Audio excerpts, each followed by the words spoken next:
बिजली विभाग मुर्दाबाद, बिजली विभाग मुर्दाबाद, बिजली विभाग मुर्दाबाद, बिजली विभाग मुर्दाबाद, बिजली विभाग मुर्दाबाद।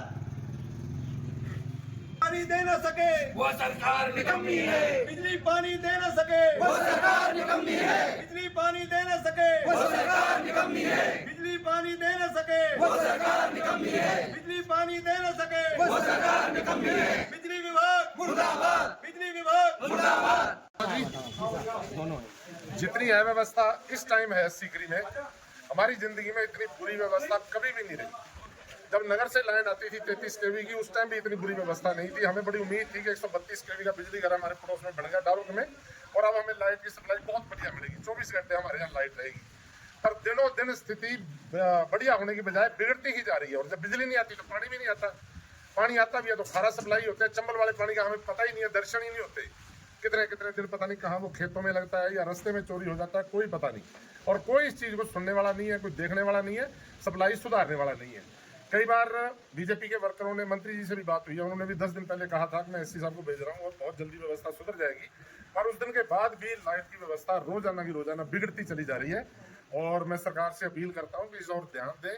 गरीबों को, जिनके पास बेचारों के कूलर भी नहीं है, कोई एसी नहीं है, पंखे हैं, थोड़े बहुत पंखों से गुजारा होता है, इन्वर्टर नहीं है, वो बहुत परेशान है। बुजुर्ग हैं, उनकी जान को खतरा हुआ पड़ा है, इतनी भयंकर गर्मी पड़ रही है और कहीं हवा का, पंखे का पता नहीं है। इससे पाल का पीड़न होता और आज हम यहाँ आए थे, यहाँ कोई भी अधिकारी नहीं है। एससी साहब को भी फोन किया था, एससी साहब फोन नहीं उठा रहे। उनको नहीं दिया ना, परमिशन कम लिया है। मैं तो केवल वहाँ चालू करा के काम रुकवा के और उधर से जंपर कटवा के तब सप्लाई चालू करवा के आया हूँ। अभी मेरा काम कंप्लीट नहीं हुआ। हमारे कस्बे का अधिकारी कितने बार ट्रक पूछ कर बताइए क्या चीज लाइन भाई? सप्लाई ट्रिप रात को हुई है, उधर चालू हुई है ना, उसके बाद 50 बार चालू हुई है, उसके बाद ये कह रहा हूँ। उसके बाद में 1:30 बजे तक ट्रिप रही है।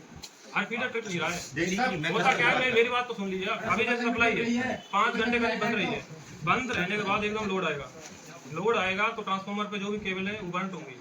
एकदम लोड आएगा तो एकदम लोड आएगा, ट्रांसफार्मर केबल बंट होती है तो केबल फॉल्ट हो गई तो यहाँ पर ये अपना 11 के फीडर भी फॉल्ट हो आधे जाता है। घंटे बंद रहने का कारण आज का देखो ये मैं भी नहीं बता सकता कि शटडाउन उन्होंने लिया है, मैंने लिया नहीं है। पर मैं ये कह रहा हूँ जो पालका वाली लाइन है 33 केवी जो पहले से ही प्रस्तावित है, जिसमें पालका वाली में अभी अपनी सीकरी वाली चल रही थी, अब तक वो लाइन वहाँ तक खिंच के बंद पड़ी थी।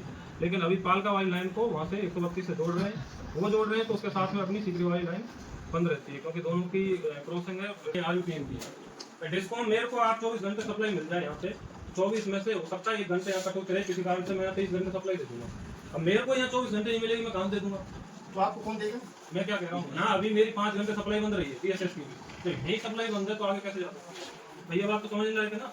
बाकी जो अभी तकनीकी जो समस्या है वो RUPM की वजह से ये वहाँ 2 बार ये सप्लाई हो, कल अपनी वो शटडाउन रहा था, आज भी अभी पार्टी के पास एक है, दूसरे की अपन ने भेज दी। जो ये कस्बे में रात को क्या होता है, ओवरलोड हो गया, दिन और ये चलता रहता है। उसका कारण भी है। भाई अगर दिन में भी एसी वैसे चले, ठंडे हो गए तो पूरे गर्म होते तो एकदम लोड पड़ता है लाइट आता है। कम से कम 2-3 तो FRT की आप ऊपर भेजो, दूसरी पार्टी तो 2-3 FRT चाहिए। पार्टी